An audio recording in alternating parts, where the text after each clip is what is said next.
Okay, Taurus, get ready, because in this deep dive, we're focusing entirely on you. Sounds intense. We're examining this recent tarot reading you shared. Just from your note, it really resonated with you, didn't it? Not too. The reader even mentioned getting chills, often a sign we're dealing with major life shifts.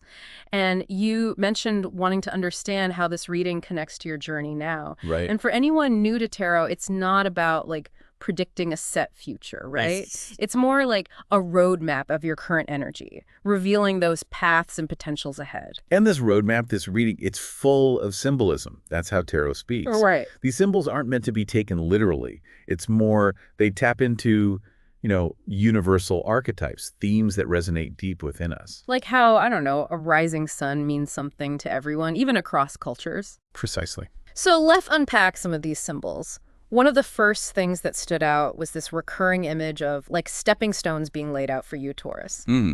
Even before the specifics, when you hear that stepping stones, what comes to mind? What area of your life feels like it's in transition or needs change? Well, could be career, could be relationships, personal growth.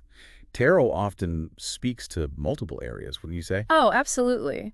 And to add to that, the reading mentions the Metamorphosis card, and that's part of the Major Arcana, which means it signifies a significant transformation, shedding old skin, embracing a powerful new you. It makes that stepping stones imagery even more interesting, right? Right, for sure. It's like these stones are guiding you through this metamorphosis, leading you towards a bigger, brighter future on the other side. And get this, the reader mentioned the Metamorphosis card appearing was a first for them, which is rare. Oh, wow. It adds a whole new layer of significance. It does. Almost like this transformation is divinely orchestrated just for Taurus.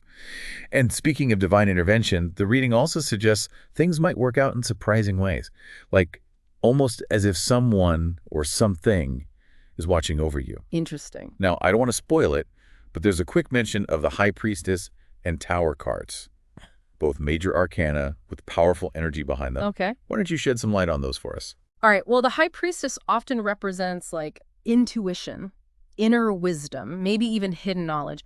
For you, Taurus, her presence might suggest you have access to a deep well of guidance inside. Even if you're not fully aware of it yet, it's like a sixth sense about to explode. Pay attention to those gut feelings, those intuitive nudges. They're trying to tell you something. Okay. So how about the Tower? That's the one that often makes people nervous, right? The Tower can be a bit dramatic, yes. Often represents huge change, like sudden change, old structures being dismantled so new ones can be built. But here's the thing with the Tower. It's not inherently negative. Think of it like this. Imagine a house of cards, but it's built on a shaky foundation. The Tower is that gust of wind that comes and knocks it all down. Might be chaotic in the moment, but it's actually making way for something much stronger and more stable to be built in its place. So for you, Taurus, it could be a shakeup in your career, a major shift in a relationship, even a dismantling of your own limiting beliefs. Anything that's no longer serving your highest good.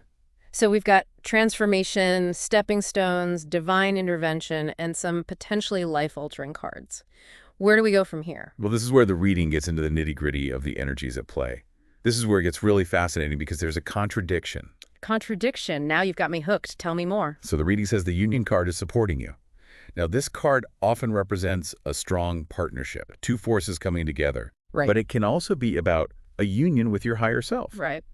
A sense of alignment with your true purpose. But here's the thing. Yeah. The energies challenging you are rebirth and creativity. Now, you'd think those would be positive, right? Of course. But for an earth sign like Taurus, change, even good change, can be a little daunting.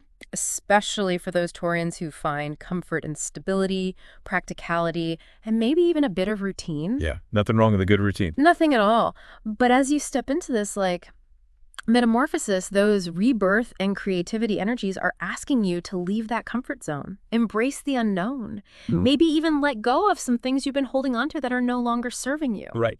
So what does that mean practically?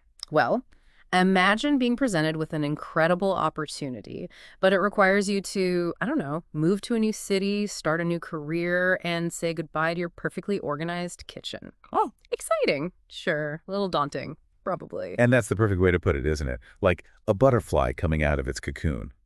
Messy, unpredictable, but beautiful in the end. And just like that butterfly, Taurus, you're being asked to embrace the unknown, to trust the process. And speaking of embracing the unknown, The reading also talks about creative problem solving. Which makes sense, right? Yeah. If these rebirth and creativity energies are challenging you, you'll need to find innovative solutions. Totally. The reader even mentioned a possible legal thing or a tough negotiation where Taurus finds a surprising solution. It's like by leaning into these rebirth and creativity energies, you unlock this new resourcefulness. Instead of just charging through obstacles, you're using your intuition, adaptability, thinking outside the box. Which, let's be honest, might make you a bit unpredictable to those who underestimate you. They'll be expecting that steady, grounded Taurus. And you'll be over there pulling a brilliant solution out of thin air. Exactly. It's like that saying, the quiet ones are always the ones to watch. They're observing, strategizing, and when the time is right, they make their move. Love that. And that ability to surprise, to adapt, it connects to another part of this reading I find really interesting, this whole idea of a significant union, which, like we said before, could be a partnership or a deeper connection with your purpose. Mm-hmm. But I'm feeling a shift here. We've gone from these big themes of change to something more personal. What's the connection? That's a great point. And to answer your question, it's all connected. Remember, Taurus is known for loyalty, support, sometimes even to a fault. Oh, absolutely. That I'll give you the shirt off my back, even if it means I'm freezing energy. Exactly. The reader honed in on that, describing Taurus as deeply supportive, even willing to fight for others' well-being. Yeah. It's like an innate sense of justice, a desire to create balance and harmony. Right. But here's where it gets interesting. Okay, you're killing me. This dedication, this willingness to fight for what's right, it's a key part of this new role you're stepping into. And this is big, there's a fine line between being supportive and sacrificing your own needs. Which honestly is something Taurus can struggle with. We're great at giving advice. Right. But not always so great at taking it ourselves, especially when it comes to boundaries and self-care. And that's the tension the reading is highlighting. It's not about becoming cold or refusing to help. It's about recognizing you can't pour from an empty cup. You have to take care of yourself first. Then you can show up for others. Love that analogy. Pouring from an empty cup. So simple, but so powerful. And it makes sense with everything else we've talked about. If you're going through a major change, stepping into this bigger role, you need to conserve energy, make sure you're not depleting yourself. Exactly. The reader even mentions the Ten of Swords card, which can seem scary because it often means hitting rock bottom. Right?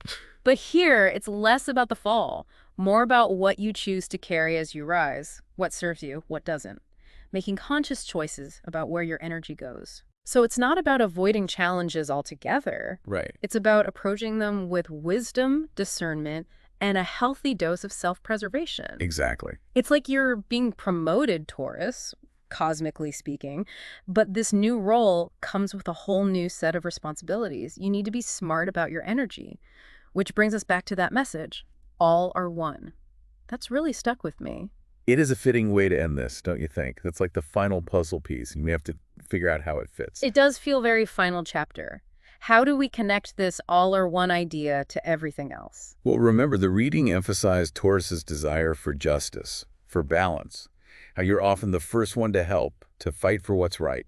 Right, like that friend always organizing the fundraiser or defending someone who's being treated unfairly. Exactly. And I think all are one gives those qualities context.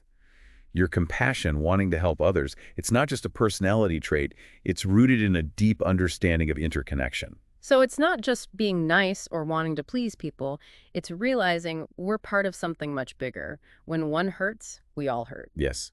And when one thrives, we all benefit. When you see it that way, self-sacrifice takes on a whole new meaning. It's not depleting yourself for others. It's knowing your well-being is tied to everyone else's. It's like that saying, we rise by lifting others. Supporting someone else's growth also supports your own. Precisely. And this interconnectedness even explains why setting boundaries and putting your needs first is important. When you're depleted, cup's empty, you can't show up for yourself or anyone else. Like those oxygen masks on airplanes. You have to help yourself first, then you can help others. And it's not selfish. It's essential. By caring for yourself, you're actually contributing to the well-being of those around you. That's a beautiful thought. By honoring our needs, we create a ripple effect of good that goes way beyond ourselves. And Taurus, that's a powerful message as you navigate this change, as you step into your power. You don't have to have all the answers or save the world alone. Trust your gut, honor your needs. Remember, you are a part of something much bigger. So Taurus, on this journey, remember, you have the strength to change, the wisdom to make good choices, and the compassion to make a difference. Trust the process, and never forget you are not alone.